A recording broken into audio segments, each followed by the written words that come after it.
Michael Olise va y aller sur le pied gauche. Michael Olise!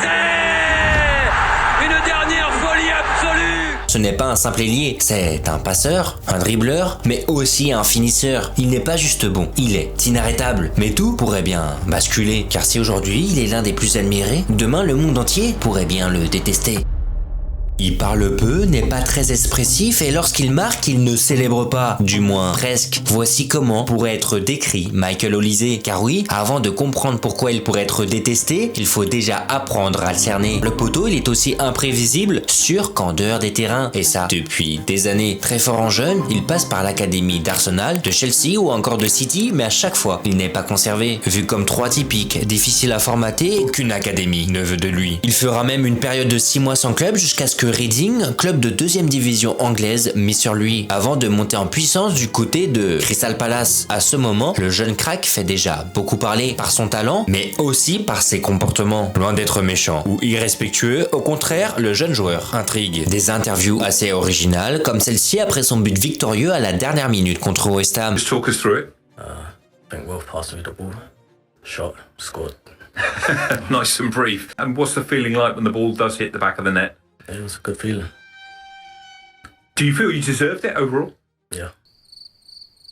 Le gars répond par 2-3 mots avec une émotion tellement neutre qu'on se demande s'il vient vraiment de gagner. Je pense aussi à ce coup franc à la dernière minute face à Man United où le mec n'a absolument aucune réaction après son but. Et depuis qu'il a rejoint le Bayern, c'est limite pire. Entre ses rituels d'avant-match, ses outfits, voire même certains gestes un peu limites. Il a une personnalité qui fait parler, ce qui est normal étant donné qu'il fait tout à l'opposé. Dis-toi, il est affilié à aucun sponsor. Pour un joueur de son niveau, c'est du jamais vu. Il s'assoit sur plusieurs millions chaque année. Mais derrière cette facette froide et énigmatique se cache en réalité le visage d'un gars pour qui chaque détail est pensé et calculé de manière millimétrée. De Thierry Henry à Vincent Kompany, tous font le même constat. He arrived with a mentality that gives him a chance to be one of the best players in the world. He's very detailed in the work he does. Sur le terrain, il l'a démontré avec le Bayern, ses 43 contributions sur sa première saison, puis 45 actuellement alors qu'il reste encore 2 mois de compétition. Tu l'auras compris, si son niveau ne peut être contesté, c'est sa personnalité qui peut déranger.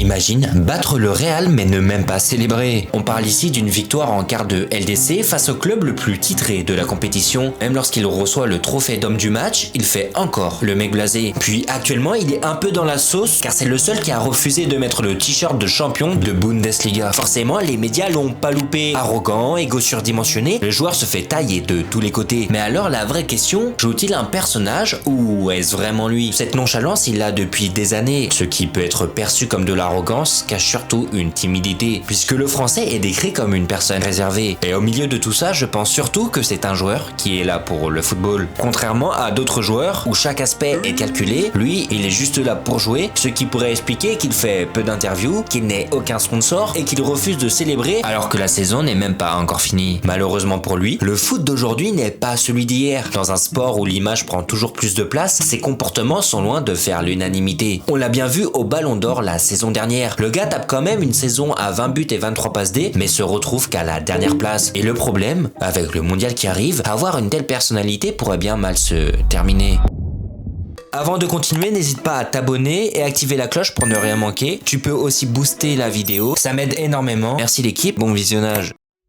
Moi, le plus dur, c'était quand j'ai raté mon penalty contre la Suisse. On a mis 4 en Coupe du Monde en finale, c'est bon. Non, mais parce que tu comprends, il y a eu un truc que tu comprends pas, c'est que, tu sais, j'ai commencé à être insulté de singe et je me suis dit, putain, moi, la sélection, c'était tout là-haut. Tu vois, et je me suis dit, en fait, toi, tu mets tout là-haut des gens qui te mettent tout en bas si tu marques pas. Ce que tu viens de voir, ce sont les mots de ce qu'a vécu Mbappé sur son penalty manqué face à la Suisse en 8e de l'Euro 2020. On parle quand même du gamin de 19 ans qui, 2 ans plus tôt, ramène la 2e étoile tant attendue par tout un pays. Car oui, il aura fallu attendre 20 longues années. Dis-toi, Mbappé n'était même pas encore né lorsque les Bleus ont été sacrés en 98. Et sans lui, nous n'aurions peut-être jamais remporté cette seconde étoile. Malgré ça, avec juste un penalty loupé, c'est comme si tout le monde avait oublié ce qu'il avait réalisé. Malheureusement, dans le foot, c'est comme ça. Quand t'es bon, tout le monde est avec toi, mais quand tu ne l'es pas, les gens sont contre toi. Et forcément, plus tu montes haut, plus tu peux te faire redescendre bas. Si Olise est en train de tout exploser avec le Bayern, jusqu'à être encensé, un mauvais mondial pourrait beaucoup lui coûter. Attention sur le papier, aucune raison n'indique qu'il pourrait être mauvais. Après tout, les planètes semblent alignées et le crack est à son apogée. Mais dans le foot, tout peut aller très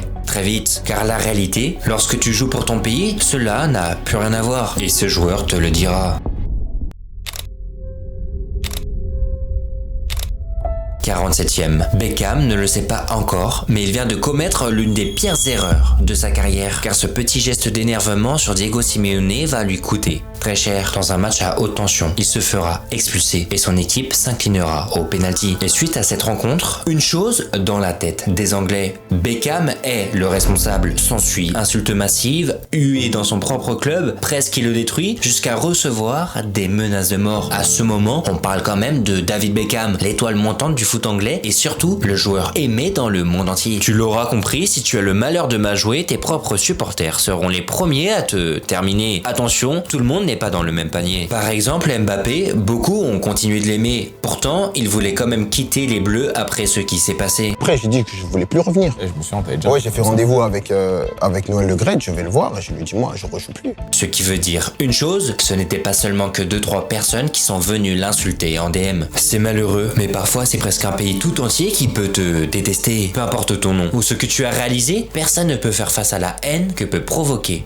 l'amour d'une nation. Donc pour Olise, c'est simple, cette Coupe du Monde, ça passe ou ça casse. Soit il confirme tout son talent et son statut de grand joueur, soit il passe à côté et risque de se faire terminer. Surtout au vu de sa personnalité, sa manière d'être peut énerver. Et avec les réseaux, tout est amplifié. Car oui, les edits de lui sur TikTok, c'est bien, ça fait marrer, mais crois-moi, s'il fait un mondial loupé, il ne manquera pas de se faire tailler. Surtout qu'on parle ici de la plus grande Coupe du Monde jamais organisée et médiatisée. 48 équipes, 104 matchs dans 3 pays en simultané, un événement suivi par 5 à 6 milliards de personnes, soit presque 75% de la population mondiale du jamais vu. En bref, si cette Coupe du Monde c'est son opportunité de briller, elle pourrait aussi le rendre très critiqué.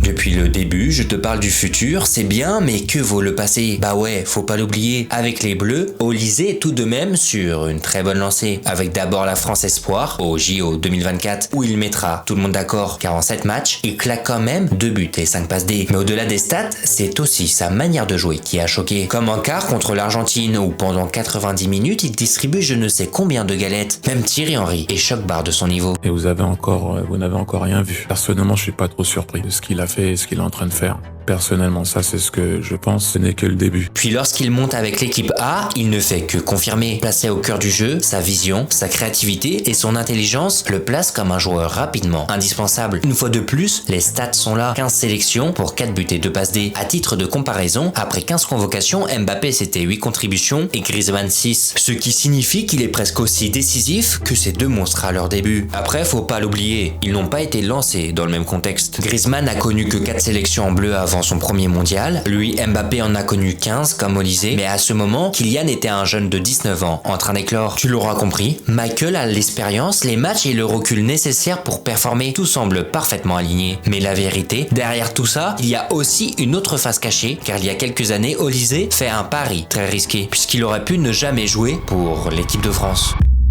L'Algérie, l'Angleterre ou encore le Nigeria. Voici les 3 autres nations pour lesquelles il aurait pu jouer. Puisque le Français naît en 2001 à Londres d'un père nigérian et d'une mère française d'origine algérienne. Malgré une enfance en Angleterre, puis un parcours de jeune exclusivement dans des académies anglaises, l'été il rentre en France et grandit avec cette culture. On pourra surtout remercier ces 2 légendes qui ont mis plein d'étoiles dans les yeux du jeune joueur, renforçant notamment son attachement. Mais cela veut aussi dire qu'en faisant ce choix, il ne fait pas que des heureux. Que ce soit les supporters ou même les entraîneurs, crois-moi, dans le football, ce genre de décision, les gens ne l'oublient jamais vraiment. Surtout quand un joueur devient ce qu'il est devenu. Aujourd'hui, par exemple Southgate, qui entraînait l'Angleterre, affirme que si Olise avait choisi cette sélection, il l'aurait pris pour l'Euro 2024. Contrairement à Deschamps, qui lui ne l'avait pas retenu. Lors de ce mondial, ce ne sera donc pas seulement la France qui l'attendra au tournant, mais bien tous ceux qu'il n'a pas choisis.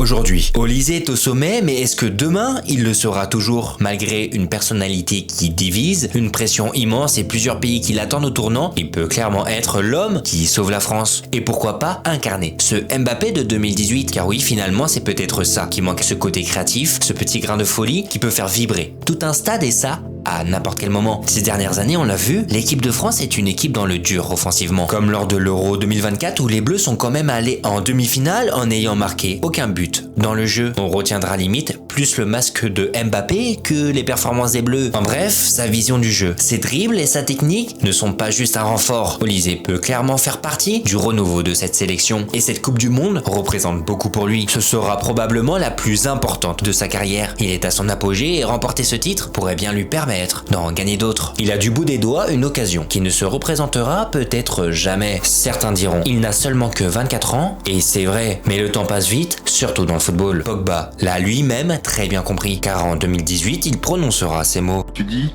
c'est peut-être ma dernière Coupe du Monde. C'est étonnant de prononcer cette phrase aussi jeune. Parce que je suis réaliste. Voilà, c'est peut-être ma dernière et j'espère pas en fait. Alors désormais, une question se pose. Cela sera sa Coupe du Monde ou bien celle qui pourrait le rendre détesté?